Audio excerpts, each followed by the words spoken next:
Wonderful.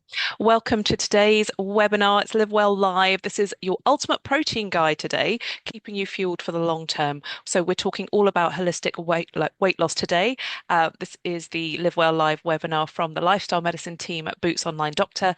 I'm joined today by my wonderful colleague Alison. My name is Dr. Samantha Wellapilly. I am a GP. I'm also a nutritionist and a yoga therapist, and I'm really passionate about supporting a holistic weight loss journey where we're really focusing on that achieving our goal, yes, but maintaining that goal for the long term for all the health benefits that it will give us. So, Alison is going to say hi as well.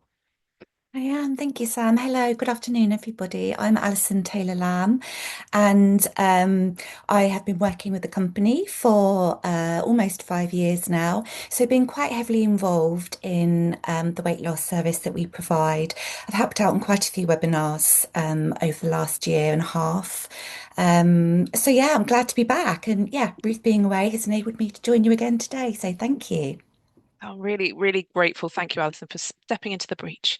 But we have a packed webinar for you today, and we're going to kick off right now with just some accountability. So many of you will have joined us from last week. And in fact, we normally do a weather check-in, but I think it's probably boiling everywhere. But do let us know where you are. We are completely live. So it is an absolutely scorching Tuesday in Brighton. Let us know where you are, where you're tuning in from, and how it's going. I know it can be very uncomfortable in the heat. I'm sat by the fan sort of religiously all day, and all the curtains are closed. So trying not to overheat here. Um, but yes, let us know from last week. Also, what wins or positive changes you've made since last week, where you're at. It's always good for us to know. We'd like to know where you are in your weight loss journey. Also, we will be sending you a poll shortly. I will launch a poll now, just to gauge the audience. Where are you with protein? What do you understand about protein? And just to let you know that all your poll answers are completely confidential. We do have the Q&A box open, so put your questions in the Q&A box. That really helps us to be able to see them at the end in the Q&A section. If you put questions in the chat box, we may miss them. And on the in the Q&A box, you have the opportunity to upvote questions. So if you see someone else has asked an excellent question that you want to know the answer, just click on the upvote, and we will aim to focus on the questions that everybody wants to know the answers to. Hot in Surrey. Oh, someone's in Glasgow. Welcome. Welcome to Matthew in the Wirral. Uh, and we've got friends in Herefordshire. It is fantastic to welcome you all. Yeah, but let us know how you're getting on. We want this to be as interactive as possible as we can manage because it's a busy webinar and there's lots to say about protein. So maybe we should just crack on. Oh, East Grinstead, just down the road from me. Um, things are changing. Okay.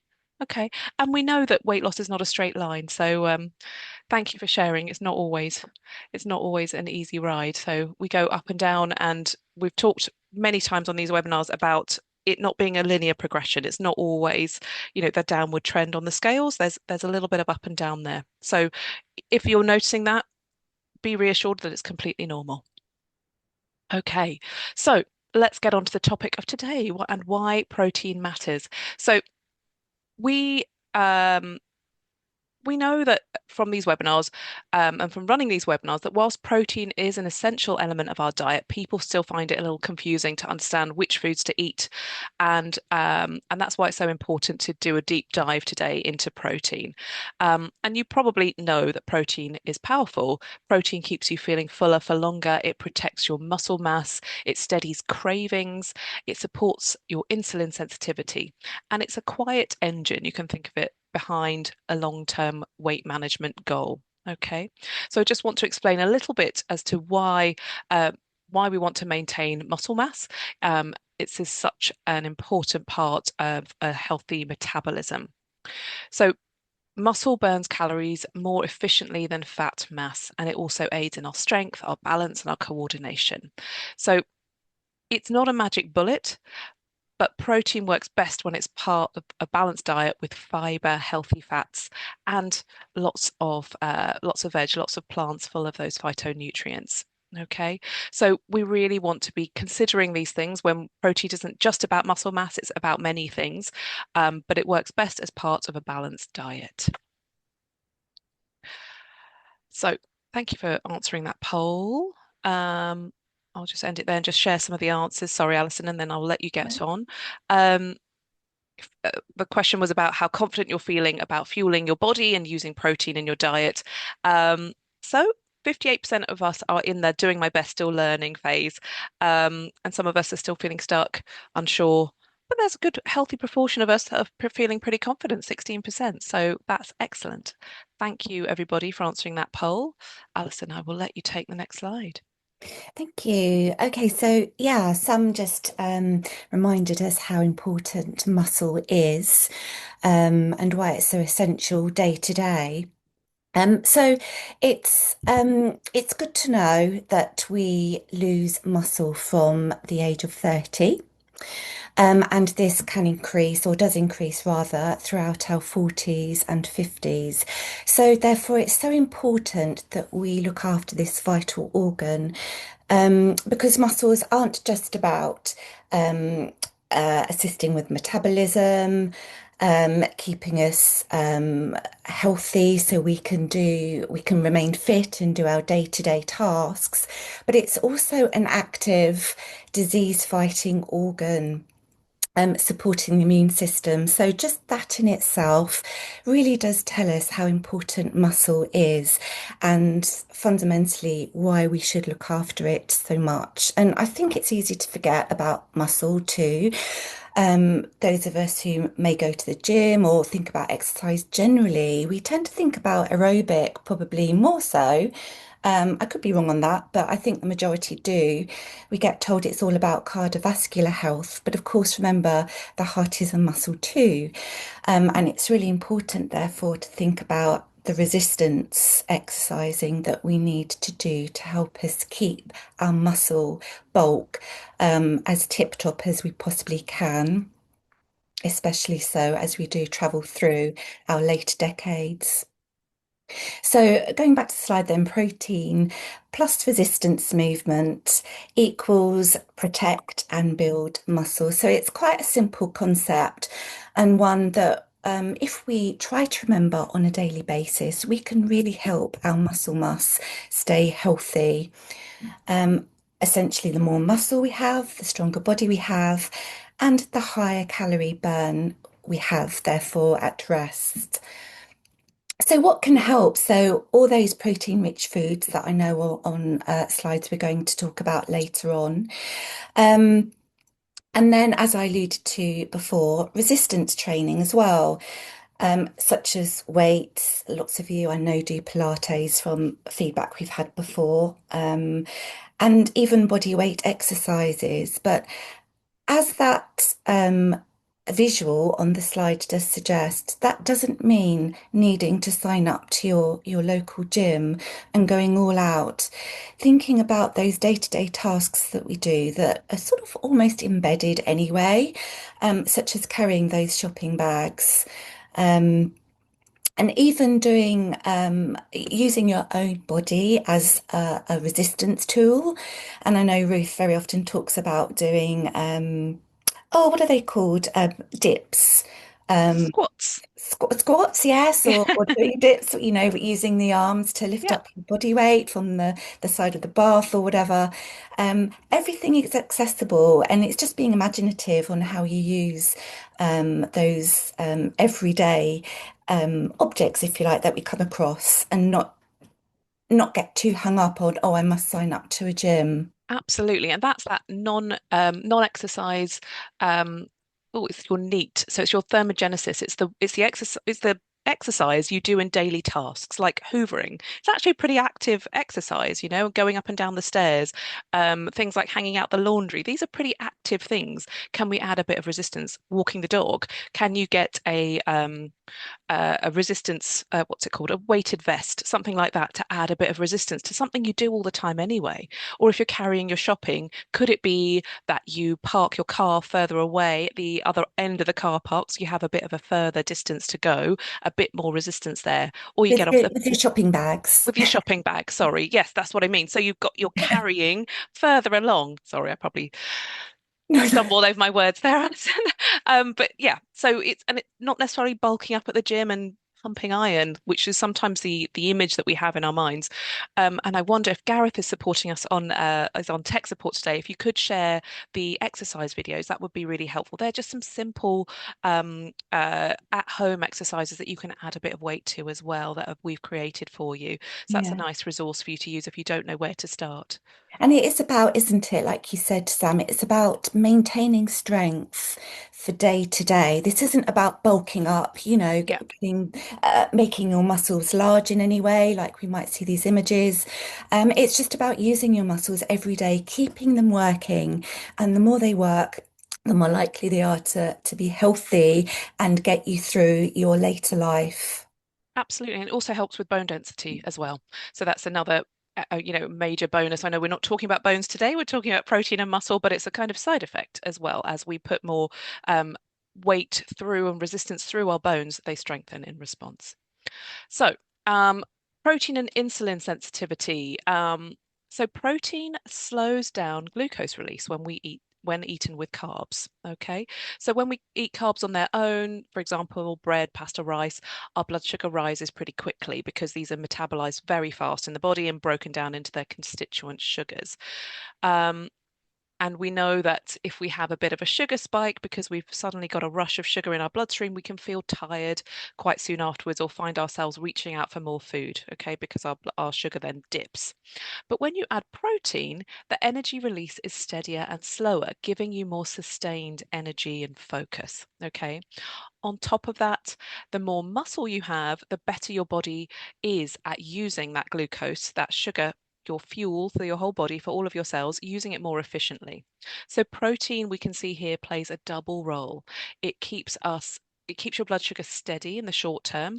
So it gives you that nice smooth blood sugar over the day and not those peaks and troughs, which we can experience as sugar highs and sugar crashes, or feeling hangry and searching around for a snack. So protein plays that double role. It keeps your blood sugar steady in the short term and it improves how your body uses the energy in the long term. So this really helps you reduce cravings over the day, it gives you more consistent energy and focus, and lowers the risk of long-term issues like insulin resistance and ultimately type 2 diabetes. So this is more a nutrition focused slide that Alison's going to go through with us. Yeah, so yes, how much protein do we need? Now let us see here. Okay, so the golden rule of thumb, if you think about 20 grams to 30 grams per meal, and that can be equated to, if it's easier for you to work out, 1.2 grams per kilogram of your body weight daily. Although probably the 20 to 30 gram per meal is more sort of easier to understand and interpret in your cooking. Do remember to spread your protein intake across the day. This has the best effect.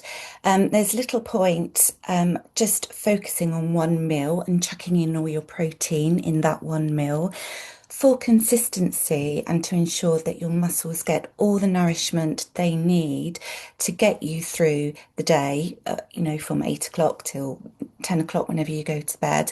It needs little top ups of protein, if you like. So the best way is to ensure that you include that protein more or less in every meal that you're having. Um, as the Eat Well plate, I think that's on one of our slides later, isn't it, Sam? It's coming. Tells It's us. coming. Not everyone likes Eat Well plate, I have to say, but actually I think it is a pretty good simplified guide.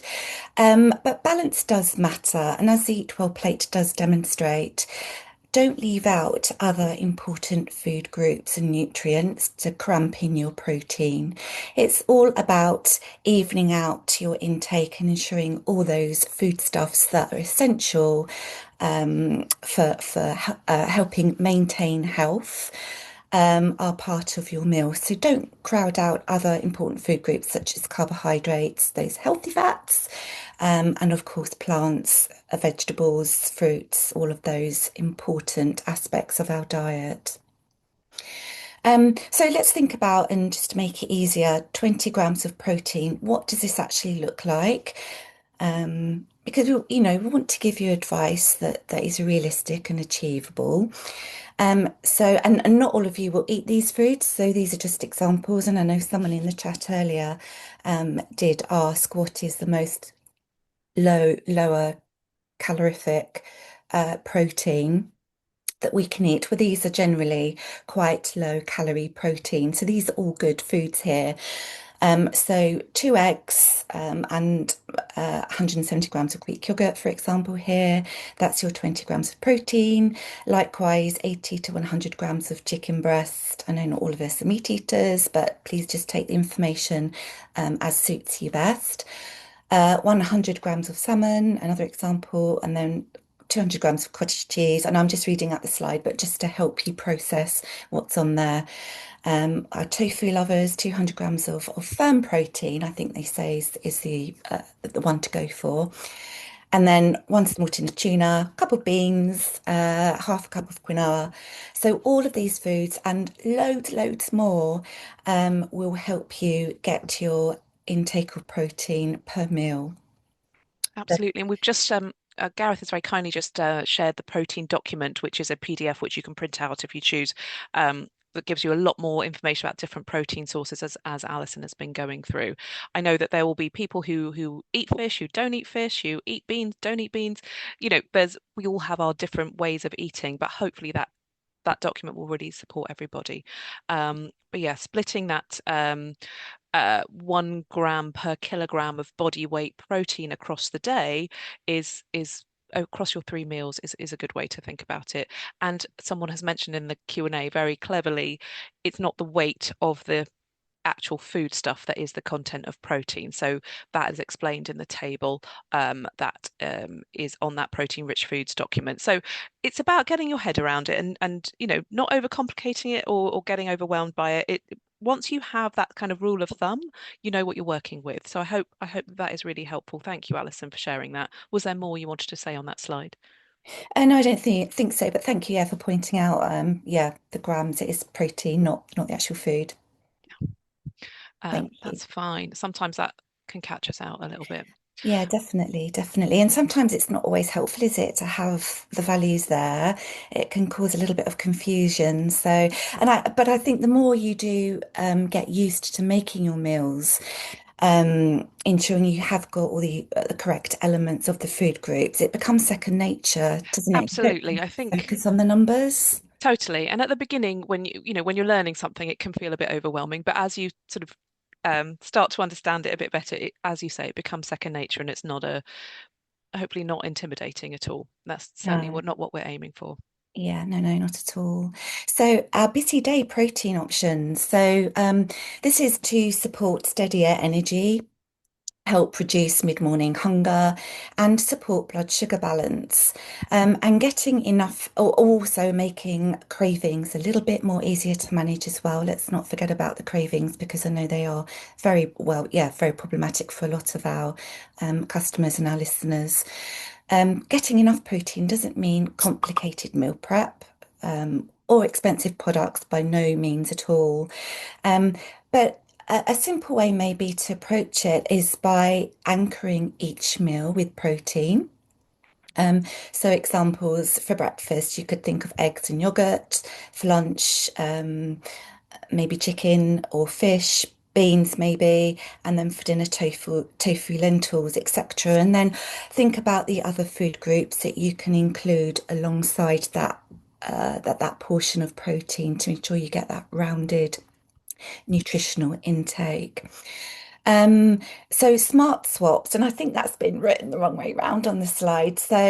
Um, Nuts instead of crisps and Greek yogurt instead of mousse. So yeah, just a couple of examples there. Breakfast, lunch, dinner, and I've already sort of mentioned. And then you can think about your low or your high protein, low calorie snacks as well, if you need snacks throughout the day.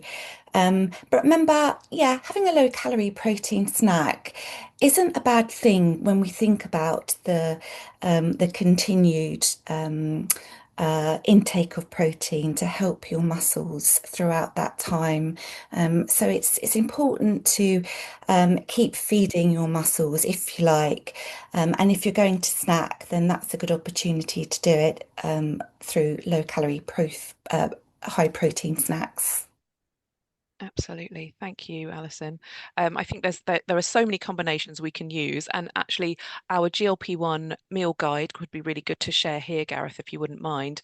And the sort of core eating plan. Those are really helpful, guys. Just how to build the plate. And again, they're not rigid things that you must do, but they're a good way to kind of frame how you build your plate every day and just follow it to your taste. And obviously, not all foods are just one thing. For example, if you had lentils, lentils are really high in fiber as well, so they're fantastic food to have on a weight loss journey, high in protein, high in fiber. And you can add all kinds of spices and all sorts to make a lovely dal or something that would really support your weight loss journey. Maybe having that with some brown rice and some veggies, or there's so many things you can do. I love cooking, and I'm very interested in food. I know that for some of us, may not be so interested, and it might all be a bit new. Step by step, just thinking about things in a very basic sense and doing what you can. And we're all learning on this journey. We're all learning about our bodies and what suits us, and what we can maintain for the long term, because we're not talking about a short-term plan. We're talking about a long-term approach to how you build your plate and how you enjoy your food and enjoy those foods that love you back. Yeah, and just also like the quick boosters. I know you mentioned a couple there, Sam, but adding beans into soup and sprinkling seeds, whatever you've got onto a salad. It's the easiest thing in the world, but can actually give you a really good protein boost, and your muscles will love it. Absolutely. Absolutely. Thank you, Alison. So, really, this is a sort of takeaway for you. Protein, think of it as an anchor on your plate, but really, we really want you to understand that it's all about balance. Of course, it is. We're talking about satiety, so that's your feeling of fullness. Protein really helps you to feel full. It will support your strength, so building your muscles, maintaining the muscles that you have, because unfortunately, we all lose muscle mass if we're not focusing as we grow older, from the age of about 30, as Alison taught us earlier. Um, keep having protein with every meal and in our snacks helps us to keep our energy levels steady over the day. So we're not having highs and lows and big crashes, and we're not sort of, our appetite isn't all over the place over the day, which can happen if we're very carb heavy with what we're eating. And we're really talking about long-term health. So strength of our muscles, our sort of a side effect of doing a bit of a resistance work is to strengthen our bones as well and just keep us stronger for as long as possible. Okay. And protein isn't just for athletes or gym goers. It matters for all of us as we age. And we don't need to be gym goers to be successful on a weight loss journey. In fact, that's a kind of advanced if you're in that phase of taking up a new exercise or a new hobby. But actually doing the daily things like getting off the bus a stop early and having a longer walk, parking the car further away in the supermarket car park so you have further to carry shopping.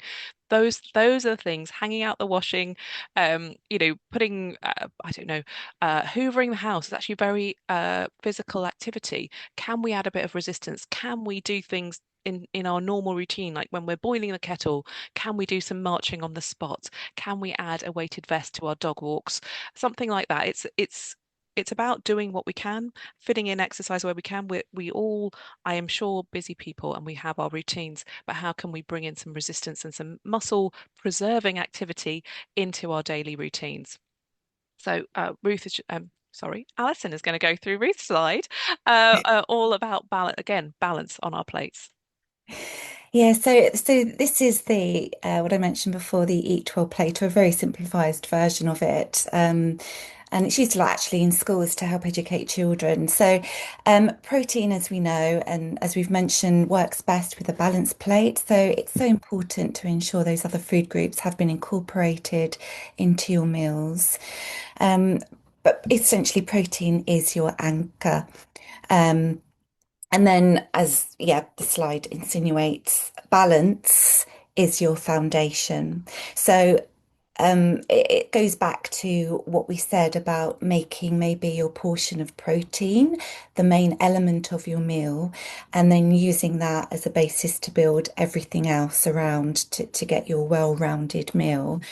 Um, so plenty of fiber-rich vegetables, and a small amount of healthy fats and slow-release carbs. Um, will assist you on achieving that well-rounded dinner or lunch or breakfast. Remember, it's about small steps, simple steps, which can hopefully result in steady progress. Absolutely. Thank you. So we've spoken about this already, building muscle to support long-term weight loss. So for those of us, I think we can launch the poll just to find out who we're talking to today, actually, where you are on your weight loss journey. If we have that poll, Gareth, that would be great. Thank you. Of what phase of your journey you're in. It helps us because this is all for our people who are approaching their goal, have already reached their weight loss goal. Why building muscle is really important at this stage because muscle is your body's energy engine, and protein protects your muscle mass. Movement will strengthen your muscle. Resistance training will, of course, strengthen your muscle even quicker. Okay. Better blood sugar control, mobility, and independence as we age is what we're aiming for. But we want to really focus on building muscle because it supports our metabolism, because our muscle is active at rest, it's burning calories whilst we're watching TV, because it is a lot more metabolically active and it's burning energy as you are resting because it has many metabolic processes going on within it. So it's a really key factor when we are maintaining a new healthier weight. Okay, so we want you to think about activities you could do day to day, which are already perhaps they're already part of your day, which will make your muscles work a bit harder than usual. So climbing stairs instead of taking the lift, using your body weight to support muscle strength. So, like dips, as Alison was talking about, push ups against a wall. You can get some inspiration from those exercise videos, which are completely free to access. Um, of course, start with light weights. Everybody's body is different. We are starting from different places. We want to build up that everyday strength because we know that stronger muscle means a steadier metabolism. Yeah, yeah. Um, And I know we do have a separate webinar for habits, don't we, Sam? But yes. if this becomes habitual, then it will just become a usual part of your routine. So if you do find something that works for you, try and Yeah. maintain that, and the habit will reap rewards. Yes, absolutely. And it just becomes autopilot. Every time Yeah, I wait for the kettle to boil, I'm marching on the spot, or I'm doing some squats or something like that. And it's just fitting it into your everyday life can be so much more straightforward. That is a very easy thing to change for each of us because we all have daily things that we do, and we can add a bit of resistance to things. And if we don't want to invest in a weighted vest, we could have a two-strap backpack and put a couple of soup cans in there, add a bit of weight as you're doing your walks or as you're doing your daily tasks, as we are able, because I know we'll all be at different abilities here. Thank you for filling in the weight loss phase poll. So most of us are midway through, so about half of us are midway through, and quite a lot of us actually are just starting out. So welcome. I'm glad you're coming to the webinar. We really want these webinars to support you through the whole of your weight loss journey, including the maintenance phase, because you know to a degree, the weight loss part is relatively straightforward because it's a well-trodden path. The maintenance is really the bit that we want to really make sure that you're well prepared for when that time comes for each of us. So there's quite a few of us here also maintaining. So excellent. I'm so glad that you're here and that we can support you. Please ask your questions because these are a real opportunity, I think, these webinars to get your questions answered. Obviously, we can answer questions that are suitable to do so in a public forum. Very complex medical questions, it's best to ask your healthcare provider. But we've already got some fantastic questions in there, I can see already. Um, right, we have more slides, a couple more slides, and then we will go into the Q&A. So really, the main message is to keep it simple and stay consistent. If a lot of this is really new to you, start really simply. Start really simply. Think about the protein you're putting in each meal and actually what foods contain protein. We may be at that stage where we don't know what foods are protein containing. For example, there was a question I saw, is quinoa a carb? It's actually very high in protein. So it's a good, and it does have carbohydrate in it because foods tend to be multiple things, but it is a good amount of there is a good amount of protein in there too. So you can consider it a protein containing food. If you have a look at the protein PDF there, you'll get an idea of the sort of proportion of protein in quinoa. Keeping it simple, staying consistent. It's the consistency that creates the results.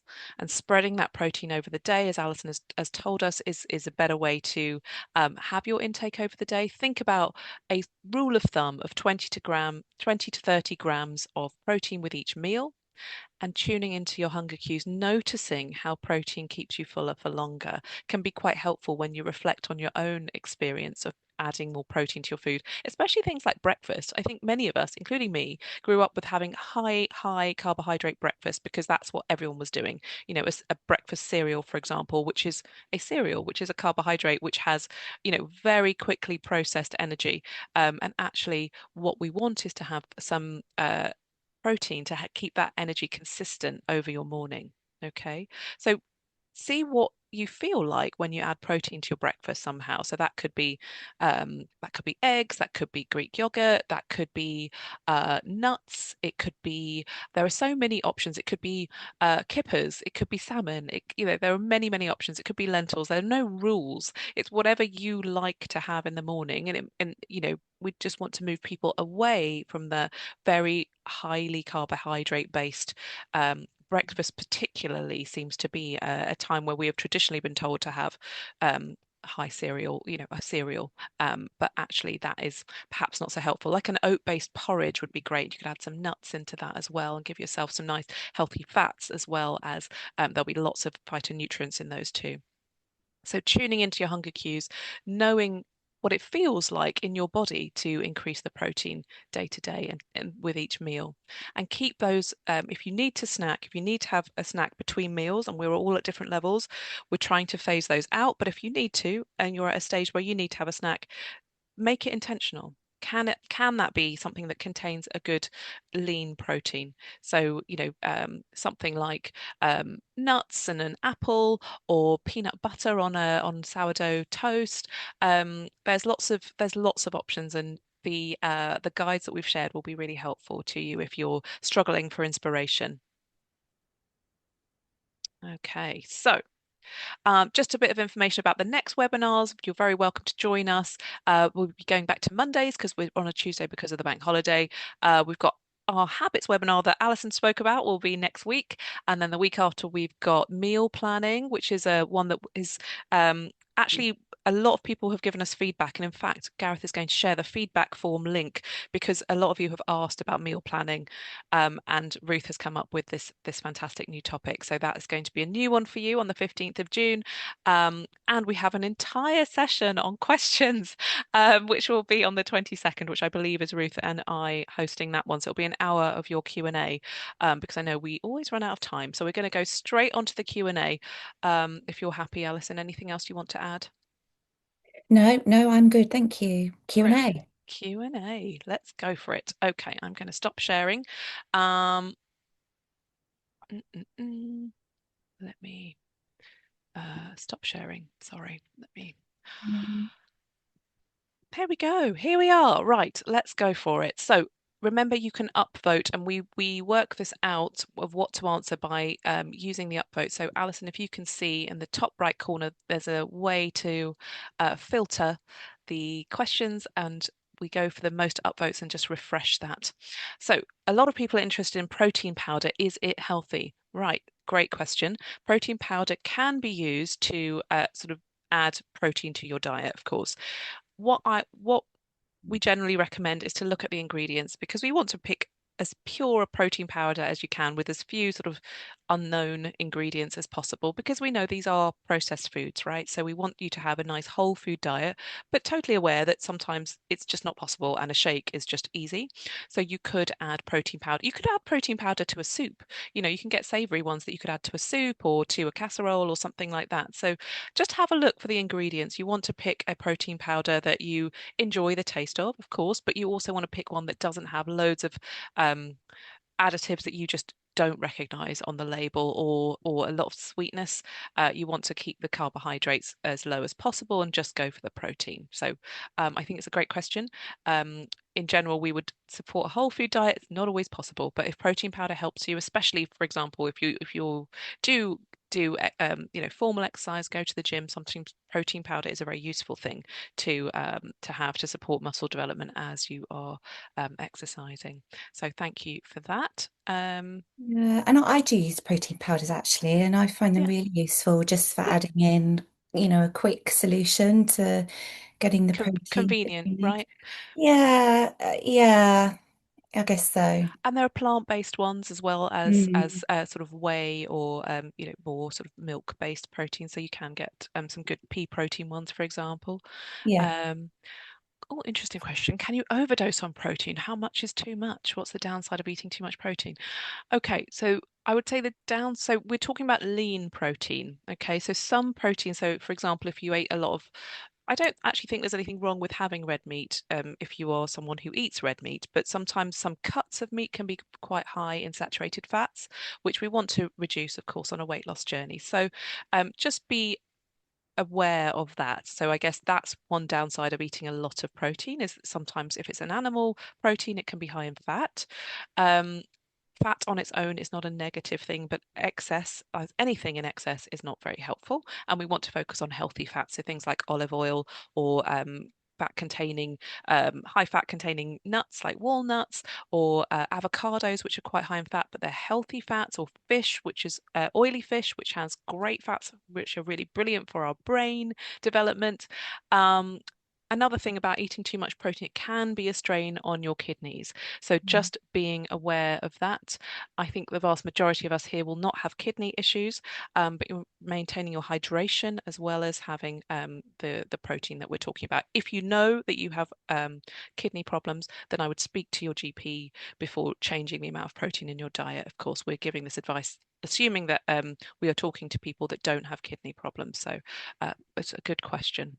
Yeah, but I think the general rule of thumb is if we try to keep to the recommendation, the likelihood of overdosing or having too much Absolutely. protein, should I say, is probably quite minimal, really. Yeah. Yeah. It's part of, it's our body needs protein, let's say. Even if you Mm. had kidney problems, it would just be a reduced amount and it would be something that your doctor would be able to help you with. So the next question that we've got is someone has lost 1.5 stone. But I have a lot more to lose and I'm worrying about skin sagging. Do you have any advice? How's I'm in my 60s? Congratulations on losing 1.5 stone. That's fantastic. Well done. Sometimes when we lose weight more quickly, we can end up with some loose skin. Okay. Um, Exercise will help, building muscle will help because there's attachments in the muscle to the skin. I think it depends on really the amount of weight lost and the amount of skin that is problematic. There is some emerging evidence that collagen supplements can help. So that might be something that you could look into. Again, these are processed supplements, so I would probably look at the most natural one you can look at without too many sweeteners and additives and all sorts of other things. You will have collagen in something a whole food like bone broth. If you are a meat eater, you could use bone broth. You could make your own or purchase it already done. That also contains lots of collagen that would support your skin.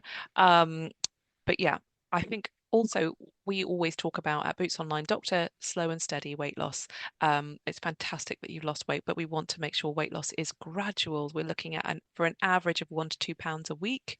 We know that not every week will be the same. But that is the rate we are looking at for many reasons. One is metabolic health. Another is also for the skin, for the body to sort of catch up with the weight that is lost. And also we don't want to lose muscle tissue. If we're losing weight quickly, we can lose muscle tissue. So that's another important point. Thank you for a very good question and well done again. Anything to add there, Alison? No, no, nothing to add from me. Okay. Thank you. Um, Hmm. Interesting. Should one eat more protein than carbohydrates? I would draw your attention back to the plate. Shall we? I'm going to share that again if that's okay. Um, I'm going to share the this plate, so the healthy eating plate. So the whole grains would be your carbohydrates, okay, on this plate. So you'd think about it's a bit less, well, it's about the same actually. Gosh, it's hard with the colours. I think it's half. So it's about the same amount of protein as you would have carbohydrates. Does that make sense?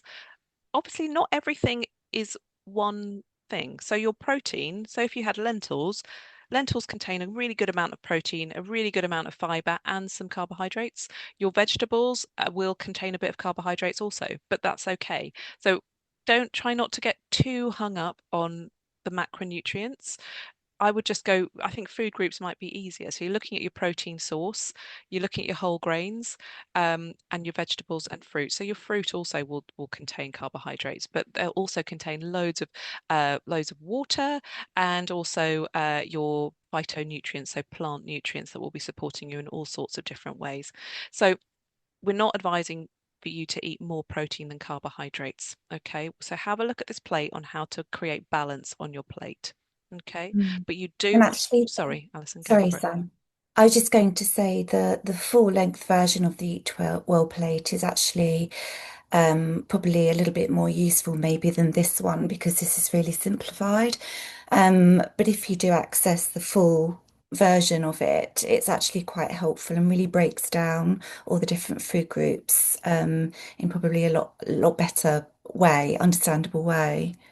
Yeah, we've used this simplified one from Harvard just to hopefully make it really simple for our attendees. I hope it is helpful. If you have a follow-up question, please do ask, because I want to make sure that these are really important points. So thank you for asking them. Um, right, let's go on to the next question. Um, Ooh, I like this question. So someone has asked, is it better to go with full fat yogurt and cottage cheese or choose the low fat versions? So this is a really great question because again, when the fat is taken out of a food, uh, often other things are put in to sort of give it the same creamy texture, etc., etc. So we want to really be looking for whole food options. So I would generally say that the full fat version is a bit better, but look at the quantity that you're taking. You know, when you have your portion, look at the portion size. Cottage cheese is also a great high protein option, and it can be very low calorie. Um, I would probably choose just the regular amount, the regular full fat. But look at the box. We're going to have to get used to looking at the back of the packet and seeing what else has been put in to because often if you compare the full fat and the 1% or whatever it is, what is has been put in instead of the fat to make it creamy? Because often they're kind of ultra processed ingredients or ingredients you have no idea what these things are. And I would generally, as a rule of thumb, you know, want to go for foods that have fewer ingredients. If you're going for whole foods, go for things that are closer to their original, as close to their original state as possible. Mm. What do you think, Alison? Yeah, yeah, no, definitely. I think the same. Um, well, I guess we're thinking about non-processed foods, aren't we? So, Yeah. yeah, the original state is always going to be the better option. Yeah. And just thinking about portion control, think about portion control because Yeah, some things always. can be, a bit higher in fat, but actually fat is not it gets demonized a lot, but a little bit, we do need a little bit of fat in our diets because it supports many functions of our body. We do. And even that's included on the Eat Well plate. So I know I Yes. keep coming back to that, but I Yeah. just find it quite Healthy useful. oils are on there, because they Yeah, are essential for us, really. I think we all know that olive oil is good for us, and as little, hopefully not frying an olive oil if we can avoid it, but drizzled onto our meal, onto our, um, if we're having a quinoa salad or something, you could drizzle it on top with some seeds, with some nuts, especially I find in the summer it's easier to eat lighter. I think a lot of people do. So we could, start bringing in these lighter foods, and also the produce is so much more abundant in the summertime that it may be a bit easier for some of us to go for the those options that are supporting Yeah. our health more.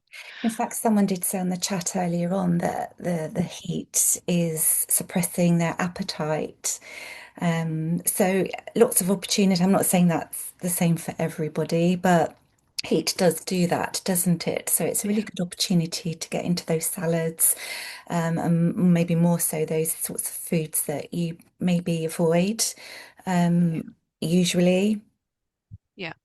It's a good question actually in the chat box about, well, how big is a cup? So a cup is actually a unit of measurement. It's very American, but you can sort of get very inexpensively a set of cups where you measure things out, so you don't have to weigh anything. It's just literally a standardized set because it's a cup is more like a volume rather than a weight. So you could get yourself a set of cups to measure things out with. I think they're quite a lot easier than weighing things out a lot of the time.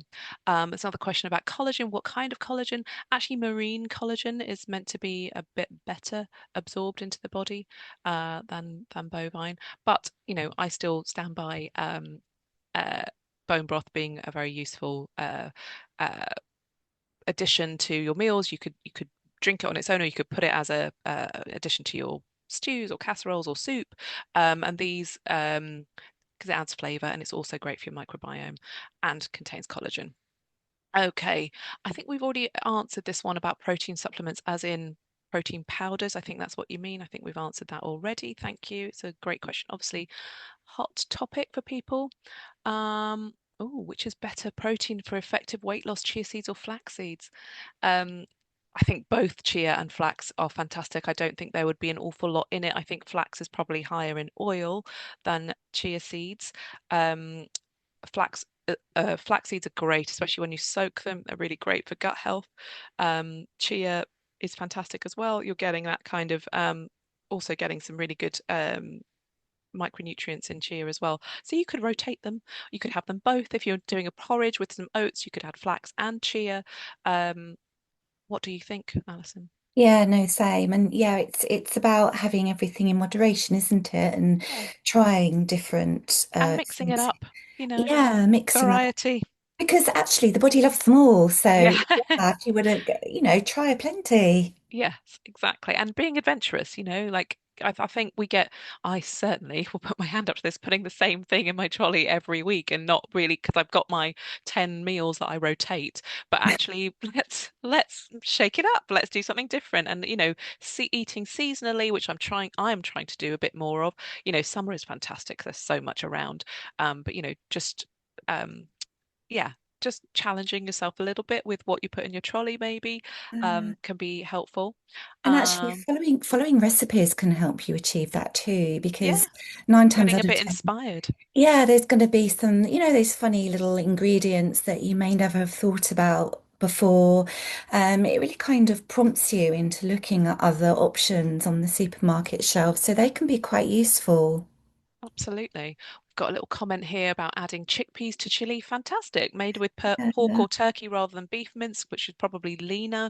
Or make a veggie curry with chickpeas, cauliflower, peas, green beans, or any frozen veg in the freezer. Brilliant. Yeah. Because when you do a chili, you can just kind of stick anything in and anything goes. And then you've got your spice mix or whatever to make it a bit more exciting. Have it with some brown rice, maybe a guacamole, could Yeah, make that really, really beautiful. I'm getting hungry now. yeah, Thank you me for too. sharing that. Me too. Um, right, here we go. We've got a question about Manjaro. I just want to make sure that everyone knows this advice is for whether you are on weight loss injections or not. Not everyone needs to be on weight loss injections to lose weight, but we, of course, do support people who are on weight loss injections. We've got a person here saying they're concerned about maintaining, they're coming off Manjaro. Advice on reducing dose less than 2.5 or extending time between jabs. My understanding is neither advise, but I am so nervous of stopping the Manjaro and all the weight piling back on. And I completely understand that. And I, yeah, I'm with you on that. And you certainly are not alone in that.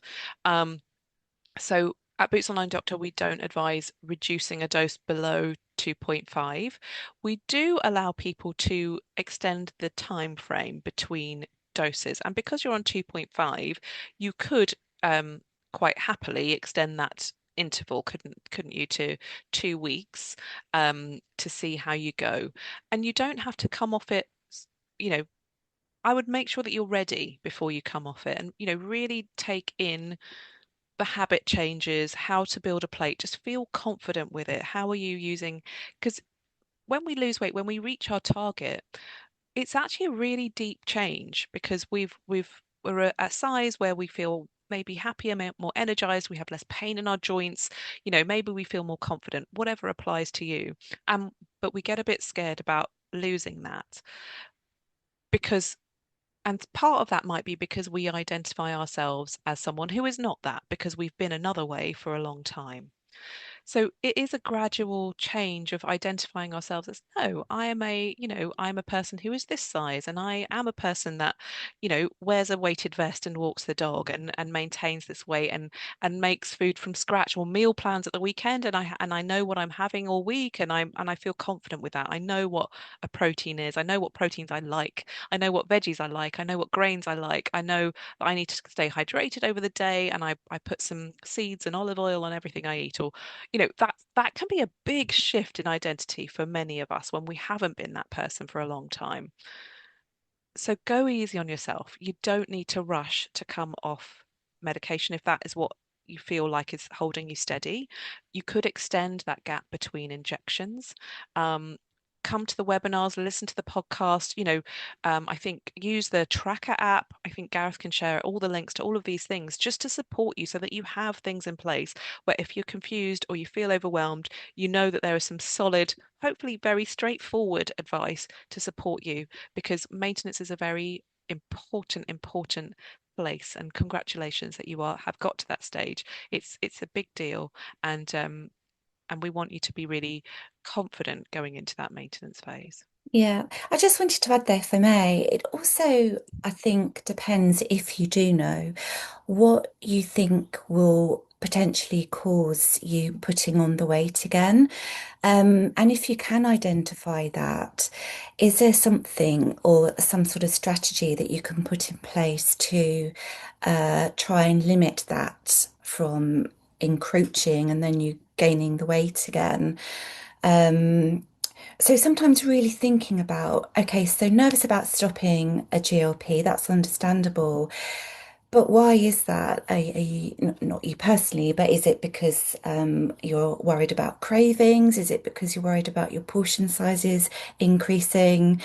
Um, and maybe getting a little bit into the nitty-gritty of what it is you're frightened of may give you the tools to be able to manage it. So Yeah. just an idea. Really good point, Alison. I think some of us, we know we've been derailed by stress at work, for example, or something happening, and then food has always been an emotional crutch for us, and that's what we're afraid of returning to. Okay, so what other thing could we go to that gives us that support? Do we have other people in our lives that can be, slightly destabilizing influence on our excellent discipline? And when we're in a maintenance phase, we have to also we can be a little bit more lenient. We talk about the 80-20 rule that 80% of the time we really focus on that kind of quite disciplined approach, but really enjoying our food. That's the other thing. Have you got to a place where you're making better choices, but you're still really enjoying your food? That's what we really want for you as well. We don't want anyone to be suffering on this journey, but sometimes that involves going outside our comfort zone and discovering foods that we didn't realize. You know what? That's really nice. And actually it's good for me and my body really likes it as well. And I don't feel over full or bloated or, you know, a bit sicky after I've had it. I feel good about myself after I've had it. There's something to be said about that, about still having the because food is a joy and a pleasure for so many of us. We want to really not lose that, but do it in a different way so that we also feel virtuous as we're supporting our bodies at the same time. So it's even better, you know. Yeah, Um, definitely virtuous. yes, indeed. It makes So you feel so good. exactly. Yeah, Exactly. So yeah. we know that we're nourishing our body and we care about our body and we care about our health, our metabolic health going forwards. And maybe we've got all those other things. We feel more confident. We haven't got pain in our joints. Our mood is different. And people maybe we're different with different people in our lives because we feel better in ourselves. So these are all very personal things.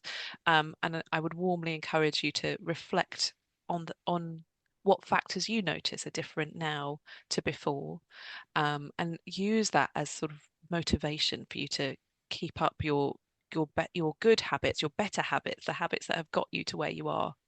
Yeah, I was just about to mention it's the momentum, isn't it? And being able to keep that in place and not let your new habits slip, which is probably one of the hardest. Yeah. And also, we know that when the weight loss medication stop, there may be a bit of regain, but we need to have like a kind of happy kind of sway. You're not going to stop at 70 kilos and that's it, done.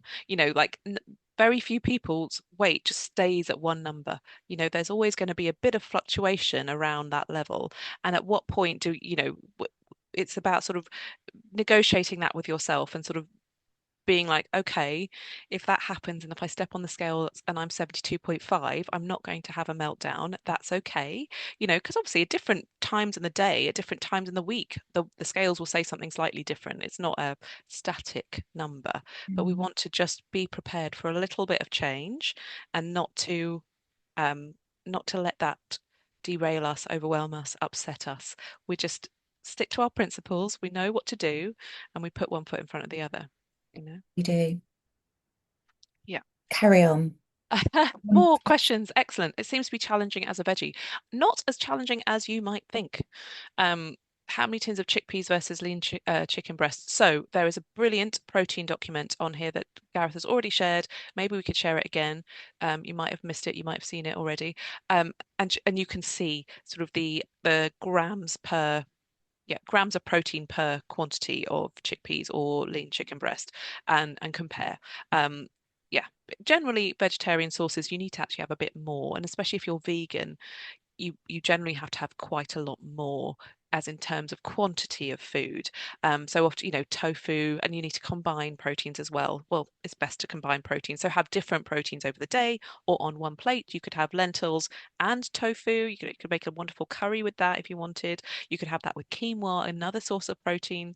I'm not going to go into complexities of amino acids, but vegetarian sources or vegan sources, generally combining proteins is a good way to go. So having different proteins over the day is a good option. But Yeah. use that document because it can be helpful because sometimes we can get a bit mired with protein, but I think it's very straightforward when you know the basics. It is. And I just wanted to say as well that please don't try and get too perplexed by comparing this with that. If you've made a healthy, balanced meal, even if you're vegan, and I'm vegan, so I get it totally, you can be assured you're getting everything you need there.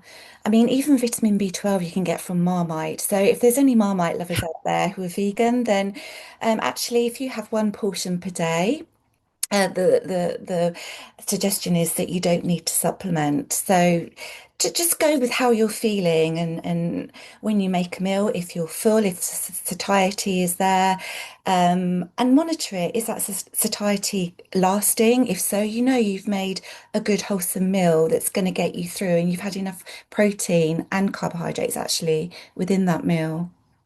Absolutely. Absolutely. Okay, we have a question here.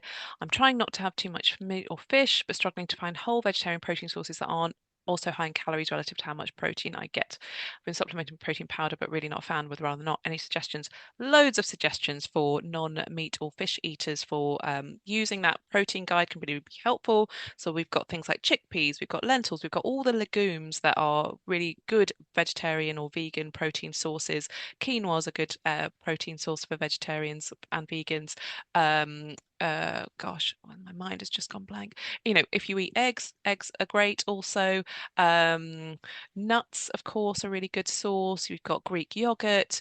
And all of these things can be flavored, right? So tofu, I don't particularly think tastes of an awful lot, but you can flavor it fantastically if you want to marinate it, if you want to make a curry and add all your spices in there.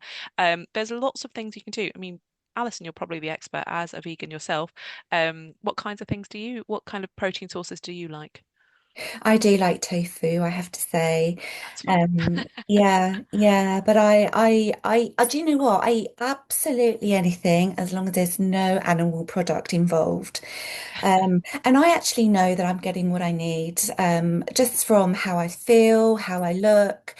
Um, I know my health is generally good. And I'm just getting everything that I need through my day-to-day vegan diet. And there are Yeah. so many good vegan cookbooks out there as well, and have And lots lifestyle online, tips. right? I follow quite a lot of plant-based I just love food and I love plants and Yeah. I follow a lot of people on Facebook or Instagram or whatever who just give away like their free recipes and show you how they make it and they just are fantastic and very quick and easy if you are a vegan vegetarian and that's a choice. And obviously, it's easier if you eat fish and meat. But my personal feeling is that we should all probably reduce a little bit of that. But that's completely up to you. Um, but yeah, lots of inspiration on social media if you're a social media person. Um, yeah. Or books, as Alison said, if you're a bit more traditional in your approach to what to eat. Who Uh, doesn't like a good cookbook? I used to read them. I used to just really enjoy the pictures and reading books like years ago. So I used to, God, I sound like a right sallow. But anyway, that was me. Right. What is insulin resistance? Good question. So insulin resistance is basically it's an early um let's say an early stage of potential problems with which can lead to pre-diabetes, diabetes. So insulin resistance is when our body, as it may sound, does not respond as well to the insulin that is being released. Okay, so our pancreas releases insulin to manage our blood sugar. We want our blood sugar to be nice and um, uh, consistent over the day. Obviously, when we eat and our body metabolizes our food, everything's broken down into its constituent parts. If we're having a lot of high glycemic, high sugar, or high carbohydrate foods, those foods are broken down very quickly. And this is where the problem can occur that we get very high spikes in our blood sugar immediately after eating. Say we had a chocolate croissant or something like that. Very high sugar, very high carbohydrate, immediately broken down. We'll get a very high blood sugar after that. If our pancreas is working well, it will release insulin and it will pack away and store away those sugar molecules for later. Okay, so just our glucose will just be stored for later use. Um, what can happen if we're doing that all the time? So if we had 10 chocolate croissants in a day over the day, you're just going to get constant up and down, up and down, up and down blood sugars over the day. You'll probably feel rotten and all over the place because you'll have sugar highs, sugar lows, over the day because your body is trying to maintain homeostasis. That's generally what the body is always trying to do, keep things the same. Okay. And if we do that 10 croissants a day for 10 years, we're going to really, or more, it depends. There's so many factors that will play into this. But let's say if we've done it for a long time, then you can imagine that the pancreas the body starts to not respond in the same way to the same stimulus. So we start to become resistant to that insulin and the system doesn't work so well. Our blood sugar is not controlled as well.